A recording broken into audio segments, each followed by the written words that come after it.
Hello, everyone.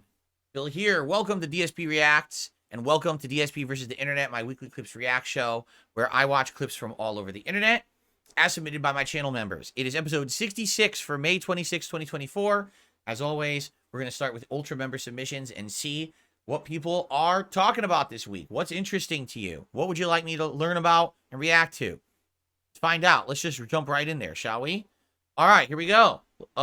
It was made possible by Skillshare. Get unlimited access to over 25,000 classes for free for 2 months by signing up at skl.sh/real-life-lore25. Before the content of the video. Whenever you're flying in an airplane and you're looking out the window, you generally feel pretty safe. Hold on. I want to be sure that this is the right volume level, so let's lower it a bit because these are usually pretty loud. That should probably be better. Okay, let's try again. Travel, after all, is statistically the safest way that you can travel. But what happens during the rare times when it's not safe? And how could you survive if, say, the plane exploded up in the air and you had to fall all the way down to the ground without a parachute? Okay. It seems impossible. So, let's just be honest here. If you're on any plane that's blowing up, you're probably not going to survive. It's sad, depressing, it's grim, but it's probably true. I think this is going to tell story of how someone actually did survive incredibly unlikely scenario. So let's see what happened. Possible, but surprisingly, people have done it before, and none have fallen from a higher distance than Vesna Vulovic, the woman who survived a fall from 33,000 feet up in the sky. Vulovic was born in Belgrade in what was then Yugoslavia and became a flight attendant for JAT, which was Yugoslavia's national airline. Less than 1 year after she had gotten the job and at the young age of only 22, she was a part of the flight crew on JAT Flight 367 on January 26, 1972. A long time ago. The plane was flying from Stockholm to Belgrade with 2 stopovers along the way scheduled in Copenhagen and Zagreb. And it was in Copenhagen where the original crew was cycled out with Vulovic's crew. It was a fateful accident because Vulovic wasn't even supposed to be on the flight, but the company had apparently mistaken her with another flight attendant also named Vesna. Regardless, she and her crew boarded the flight anyway, and the plane took off from Copenhagen towards Zagreb. The flight initially went smoothly and everything was calm for a while, but 46 minutes into the flight, when the plane was just above the town of Srpska Kamenica in Czechoslovakia, something unusual happened. A bomb went off in the plane's luggage compartment. Wow. The plane was cruising at an altitude of 33,330 feet when the explosion took place, and as a result, the entire plane broke apart into pieces. There were 28 people on board the plane, counting all passengers and crew members. This is just so crazy different from today. Number one, that a bomb would even get on a plane in today is like unfathomable, right? With the amount of security and everything that they have. Number two, that the crew would be swapped out and it's the wrong crew on the plane just because her name is the same first name as somebody else. They confuse 2 flight attendants. That's, that would never happen. And then the fact that there was only 28 people on a commercial flight. Well, why was the plane so low capacity? Today, every plane's jammed to the brim, right? It's just like things have changed so much in 50 years when it comes to air travel that like it's just an unlikely scenario. It would never happen today. But I mean, in 72, this is probably, common that you'd have weird scenarios lined up. These kind of low amount of people on the plane, probably way less security screening. Right. The cabin immediately became depressurized, and everybody was blown out to fall down to their deaths, except for Vulovic. At the height of 33,330 feet, the height that everybody had to fall from was essentially the same as Mount Everest, with Mount Washington in New Hampshire stacked on top. Vulovic, however, had a series of almost miraculous events on her side that saved her life. First, when the explosion happened, she was hit by a food cart that pinned her down in the back of the plane fuselage. Whoa. This prevented her from getting blown out of the cabin like what had happened to everybody else. After falling in a horrific freefall the entire 33,000 feet pinned inside, the fuselage landed at an angle in a heavily forested mountainside covered in a thick layer of snow that helped to insulate the landing. Further, Vulovic suffered from very low blood pressure. This caused her to pass out and lose consciousness the moment the bomb went off and the cabin depressurized. Huh. This also prevented her heart from bursting by the force of the crash impact on the mountainside. Volovich had lied about her heart condition during her interview at JAT out Wow. of fear of not getting the job. So, wow. So it's just a freak occurrence. Basically saying this would never happen again. It was like the most unique set of circumstances possible that would never be replicated because no one would even be allowed to be a flight attendant if they had this condition, right? Wow. It's incredibly lucky. Holy shit. Well, good. I mean, good for her, but at the same time, wow. Right? Never to be replicated. Had apparently drank a, quote, exorbitant amount of coffee to pass her medical exam. Wow. A local Czech villager who lived nearby quickly arrived at the scene of the crash to search for survivors and discovered Volovich alive inside of the wreckage. She had been screaming and her turquoise uniform was covered in blood. Ugh. While Volovich was indeed alive, she had suffered a fractured and hemorrhaged skull. Yikes. Both of her legs were broken, her pelvis was shattered. She had several broken ribs and 3 broken vertebrae, but still alive. Wow. She may have died from her injuries inside of the wreckage, and we would have never known that she survived the fall at all, were it not for the local villager who discovered her and who just happened to have been a medic during the Second World War. He managed to keep her alive long enough for emergency services to arrive that took Volovich to the closest hospital, and it was there that they managed to save her life. She suffered a coma for a month and had complete amnesia of everything that had happened 1 hour prior to the crash, up to the moment that she woke up again. The last thing that she remembered were the passengers getting on board the plane. She woke up to her parents, who had to show her a newspaper article about the crash before she believed what had actually happened to her. The bombing of JAT. That was not a newspaper article about the crash. Did you see the newspaper article? What the hell was that? It was like a weird cartoon. I'm looking at it, I'm like, newspaper article about the crash, like a bear holding a mug or something. Like, what the hell is that? Flight 367 was likely part of a terror campaign conducted by Croatian nationalists against the Yugoslav government. Wow. The very same day of the plane bombing, a train traveling from Vienna to Zagreb was also bombed. Wow. Croatian nationalists carried out a total of 128 terror attacks against Yugoslav civilian and military targets between 1962 and 1982. However, nobody was ever held accountable for the bombing of JAT Flight 367, and to date, no arrests or suspects have ever been made in connection with the attack. It just goes to show, because like most of us who are here either on this stream or watching this video on demand right now, including myself, we're so far removed from this kind of stuff, right? Like, we never... do you think in your lifetime you'll directly see an act of terrorism? Maybe. You know? But a lot of us are just so protected, and in other countries across the globe, it's like a daily thing. Like, you don't even know what's going to happen, right? You don't even know what, any time something could happen. It's like, yeah, because our country's actively at war with this other group of separatists or whatever, and we're at each other's throats. It's like, what? It's crazy to think, but we're so isolated and lucky to be isolated from that kind of stuff. You know what I'm saying? But to them, it's probably like, yeah, you know, there were bombings, and then there was train bombing, and there was like a mass killing, and then there was this and that. Like, what? Holy shit. That's awful to think that in other places in the world, right?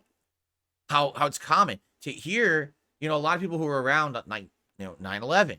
That's like a huge historical thing that happened because it was a huge terrorist thing that happened in the United States. I mean, they have happened, don't get me wrong, but we are lucky to be so isolated from this kind of stuff, because it happens so frequently everywhere else.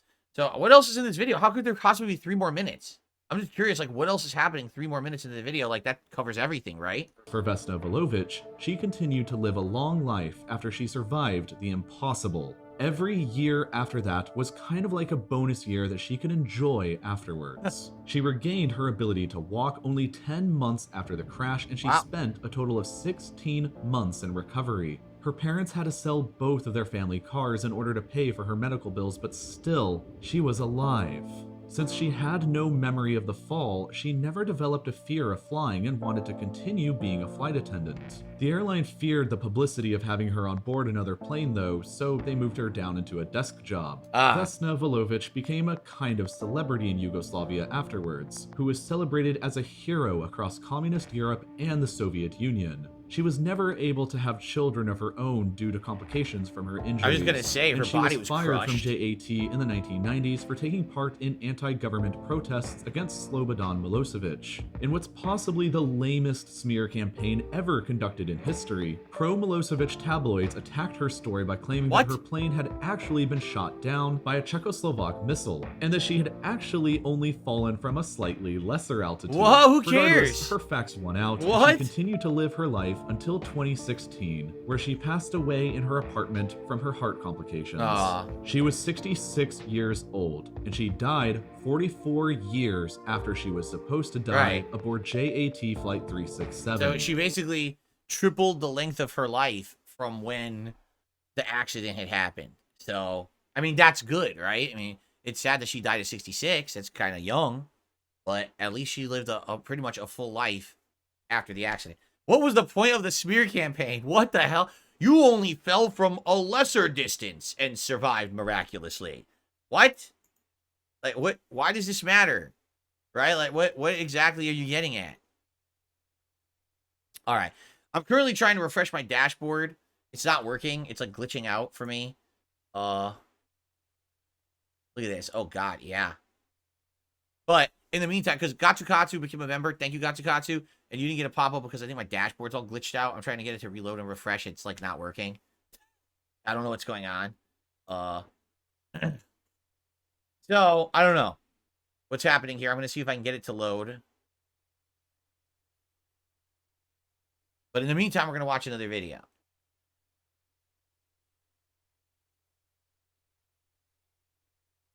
Okay, let's see what the next video is.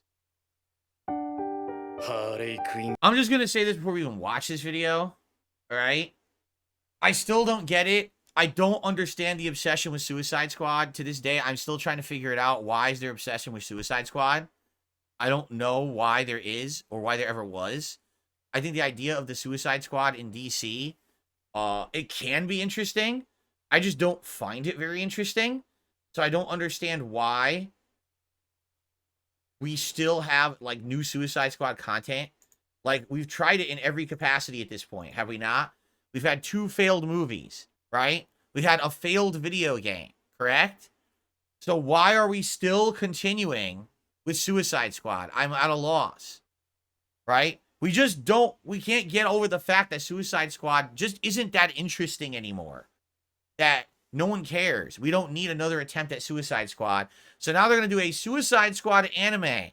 Sure they are. Here we go. I can't wait to see this. It's also Japanese, which is hilarious. She said, this is a Puddin-chan? That doesn't sound right. Oh, Puddin-chan. What? Oh, come on. Why are we doing this? Puddin-chan. Oh, my God. All right.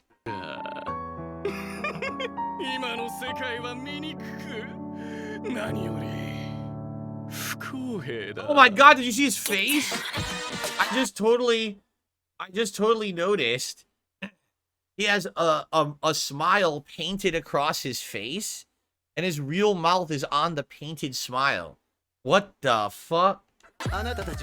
Connected by the gate? What is this music? Oh God, it's terrible.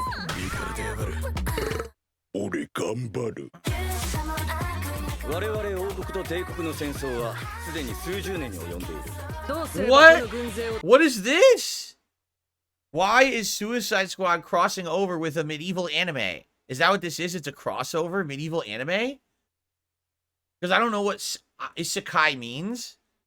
But why are there medieval things in here? What is going on?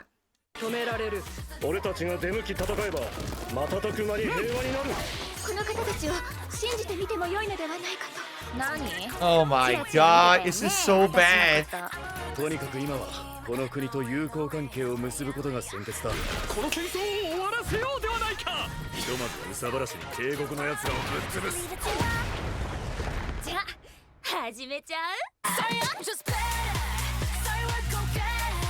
Ending theme by... Oh, by the way, I have to... That music is getting claimed now, so we have to go to the next video. So I'll just give you my thoughts right now. That looked absolutely terrible. Right? That looked absolutely atrociously bad. First of all, I don't like Suicide Squad. I'm being told isekai is a fantasy subgenre featuring stories in which ordinary people are transported to a magical world. So what you're saying is it's a crossover of Suicide Squad in DC going from Gotham City to a fantasy anime medieval world. That's awful. That's a really bad idea. That was really bad. Okay, let's continue. So this is cool. Everyone remembers the South Park episode, Make Love Not Warcraft. Remember back at the height of World of Warcraft's popularity, they made this episode in the 2000s. And a lot of people wondered how they pulled it off. Let's find out. This is the story.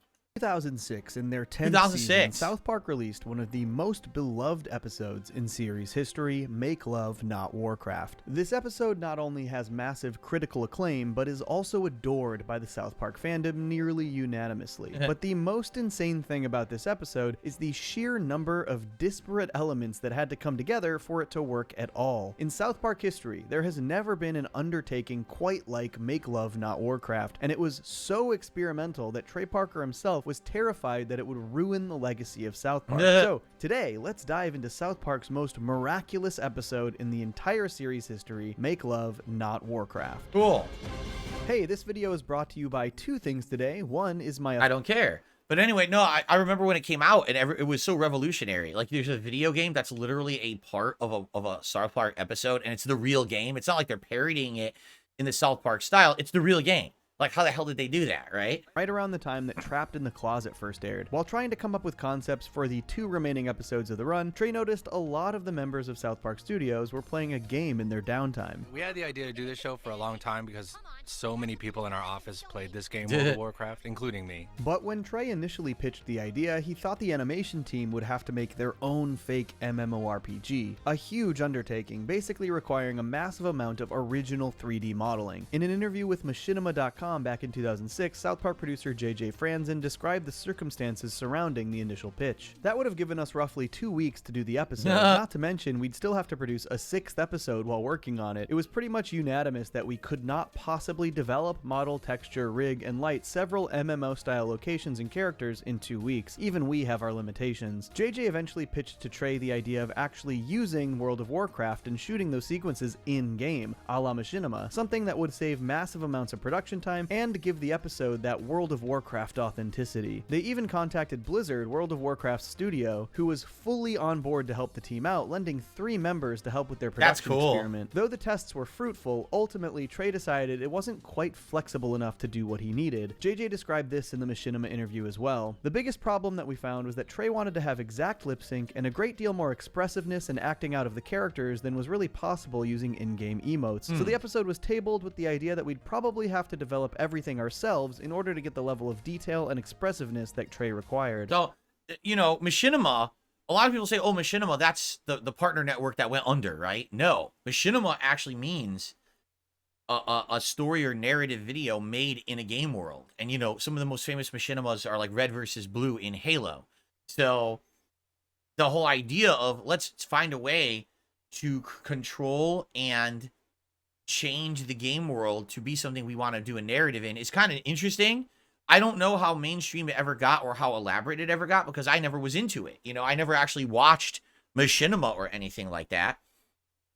So I wonder how they pulled it off. If they tried to do it, even with the help of Blizzard, and they couldn't do it, how did they do it? So, during Season 9, the episode idea was tabled, but when gearing up for Season 10 the following year, they decided to explore it one more time. They determined that they should definitely be using in-game footage for authenticity's sake, but they also were going to need more detailed character rigs in their animation software, Maya, so that they can manipulate the lip sync and character actions/expressions more specifically. They opted to start building their own character models and ask Blizzard if they can utilize their assets to speed things up. We came up with the idea of let's just ask Blizzard if they'll give us their characters and we can put lip sync on them, And fortunately for the team at South Park Studios, Blizzard was not only incredibly eager to work with them on the project, but their entire character animation workflow was also done in Maya. JJ spoke on this in the Machinima. And you see, here's what's funny. I mean, this was mid-2000s, right? The problem is today, they probably would say no. Like they're a different company now. They really are. Like they've changed their mindset. They've changed everything about how they operate. I would guarantee you today, if a company were to come out and say, we want to do an episode with like assets from Overwatch 2 or Diablo 4 or, you know, they'd be like, no, absolutely not. That's our IP. Too bad. Right. But they were cool back then. Interview as well. Luckily, they also use Maya to do their in-game character animation, which meant we would be able to just grab their files and go, in theory. So we asked them for a couple of their Maya character rigs to test with. Less than 7 hours later, we had male and female models for every race in the game, all fully rigged with every single animation cycle already assigned. It was exactly what we needed to get started. Wow. Actually, it was pretty cool because the way that our show works, all of our animators were able to animate, just import their characters from the game and then animate them. If it isn't clear yet, this entire idea was just a really ambitious and monumental undertaking, and every step of the way the cards just happened to be falling into place. And shooting the in-game footage was an entirely different process than what they were used to. Right. It was kind of like directing a live action shoot. You're just sitting there going, okay, everyone run over here, and they would just all do it within the game, and we'd capture that and put it in the show. And to add to the incredibly fortuitous nature of this entire episode's existence, so many of the things that happened during this filming process ended up dictating and changing places the story went. Blizzard actually allowed them all to shoot on an alpha server for their first expansion, Burning Crusade, which wasn't due out until the following year, but these weren't entirely private servers. And at one point while we were doing that, this random character just showed up and started running around trying to kill people. and we're like, who is that? And they said, we don't know. This is basically what the entire episode is about. Yep. The player who would not stop killing people and ruining everyone else's World of Warcraft experience. Additionally, the Blizzard employees' response to kill the interloper feels like it really affected how other aspects of the episode's story were tackled. And the other Blizzard people were like, dude, you can't do that. You can't kill other players like that. It's not cool. And like this big ethical thing about because they are high up on the Blizzard chain. While this definitely wasn't translated directly into the episode, it does feel like this sort of overly self-serious attitude where everything is this ethical question did make it to the Blizzard employee characters within the episode. Jim, your kids' characters are already dead. Duh. They just started playing! But even with all of these aspects of production going shockingly well along the way, when it came time to release the episode, Trey had massive reservations. To be fair, Trey has talked at length about how he feels this way about many episodes, but he talked about this one in particular in an interview back in 2016. And I was like, please, I was begging, and I was like, do not let this go on the air because I don't want the South Park legacy to be ruined, and this show is going to ruin it because it's so bad. So even after all of the work they put into it, Trey genuinely begged the network not to air the episode. And luckily, he was ignored because the reaction was absolutely massive. Make Love Not Warcraft is very easily one of the most popular episodes in the show's history. But why is this episode this well regarded? It's incredible that after all of the good fortune in its production, and even after Trey's fears that it was the worst episode they'd ever made, it was this well received pretty much unanimously. And I think there are a few reasons for that. One, it is just an inarguably excellent episode of South Park. It leans into what I consider to be the perfect South Park formula. It starts with The reason it's good is because it was something mainstream we were all already watching. South Park was really still very popular in the mid-2000s. Today it's popular, but not nearly as popular as it used to be. But World of Warcraft was one of the biggest video games in the world at the time. If you were into video games, you knew World of Warcraft, and you at least knew someone who was playing it if you weren't playing it yourself. So to have that crossover of something you already liked from pop culture, crossing over with something else you like from a different realm of pop culture in a way you've never seen before, was so epic. And in going along with that, you knew this was not an episode just to make fun of World of Warcraft. This was an episode where you could tell they had an affinity for the game. And they liked the game, and they understood it. And even though there's jokes about it and people who play it too much, it's still fun. You know what I'm saying? Like you didn't. I played World of Warcraft, and I watched the episode, and I wasn't like, oh, I'm so offended that they would make these jokes. As long as you have a sense of humor about yourself, you would love this episode if you're a fan of World of Warcraft. Sure, I'm sure there's hardcore players of World of Warcraft who literally are the people they're parodying in the episode who play too much, who are upset about the episode. Oh, it misrepresented us and blah, blah, blah, blah, blah. But in general, most people really liked this episode. They found it very entertaining because of the crossover aspect. kids just wanting to do something simple. They want to play video games with their friends, a fun thing that kids want to do. And then that plan flies completely off the rails the further the episode goes on. And I think the escalation works so great in this episode. You can feel their frustrations when they keep getting killed by this mysterious character, and if you're remotely familiar with the addictive nature of online video games, you can fully understand how devastating this would be. The past 4 nights we've tried to play, he shows up and kills us. He killed my character right in the middle of a quest. Mine too! On top of employing that perfect South Park formula, it's one of the earliest instances of Randy trying so hard to stay relevant, something that would become a primary part of his character as the show went on. Randy, you working on that sediment analysis?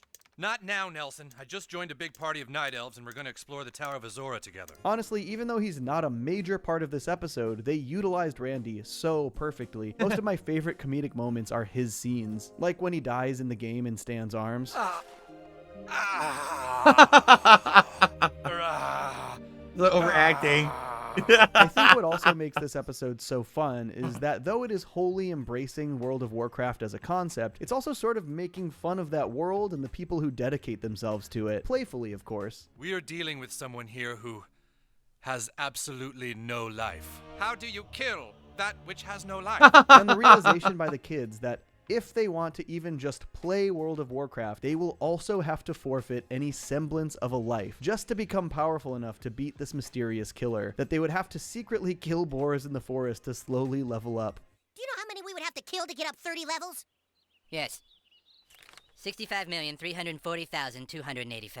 Not to mention that these gamer models they built out for the boys later in the episode are pretty iconic at this point. On top of this, the episode felt like it really understood World of Warcraft. Yes, it took some liberties for creativity's sake, but I think people related to how earnestly these gaming sequences played out. Stan, what enchantment does your Cloak of the Tiger have? Plus 15 agility?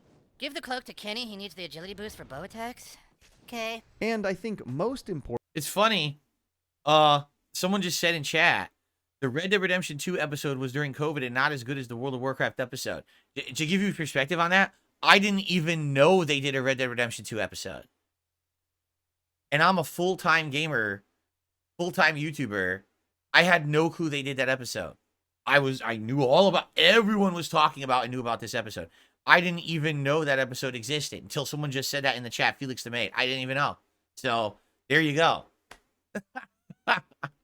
Importantly, the episode just struck at the exact right moment. South Park has always been pretty good at pulling things from popular culture and amazing the audience at the swiftness and accuracy of their depiction. But this wasn't even particularly quick. World of Warcraft was 2 years old by the time the episode aired, but its popularity was skyrocketing. They had just been gearing up for their first of many expansions, and I specifically remember at the time that truly most of my friends were playing World of Warcraft. It really felt like everyone I knew was playing WoW, and then I turned on my TV, and hey, so are the 4 South Park boys. It just captured that moment so perfectly. And on top of this, the simple novelty of seeing the actual World of Warcraft and its character models in South Park went such a long way. Something that most people hadn't even considered was a possibility, and it was executed really well. And it is still, to this day, one of our most famous episodes that people will cite as one of the best of all time. And I literally wanted to kill myself over that episode. It's crazy. And honestly, Trey is almost underselling how popular and successful this episode is here. When it aired, it received massive praise across the board, including a 9.3 rating on IGN. The following year, it won them their 2nd ever Emmy Award, and the first for a specific episode. Just a few years ago, in 2021, South Park ran a massive online fan poll called South Park Epic Episodes, and Make Love Not Warcraft ended up winning the entire thing, beating out one of the most iconic episodes in the show's history, Scott Tenorman Must Die. Honestly, Make Love Not Warcraft isn't really a personal favorite of mine, but it is such a solid episode, and I think the ambition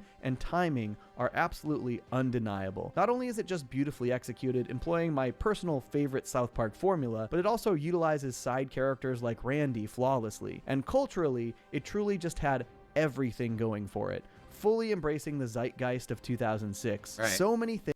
Great. And to this day, people still talk about it. And, you know, think of it this way. South Park has declined. It's not nearly as popular anymore. How often do you really hear about South Park? Even if they're doing something pertinent, like a Red Dead 2 tie-in, which I didn't even know existed. How popular is World of Warcraft today? Not huge, right? So many things have eclipsed it.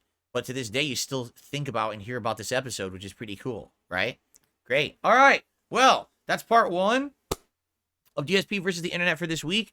Hope that you guys are enjoying. I'll see you in the next part for more Ultra Member submissions.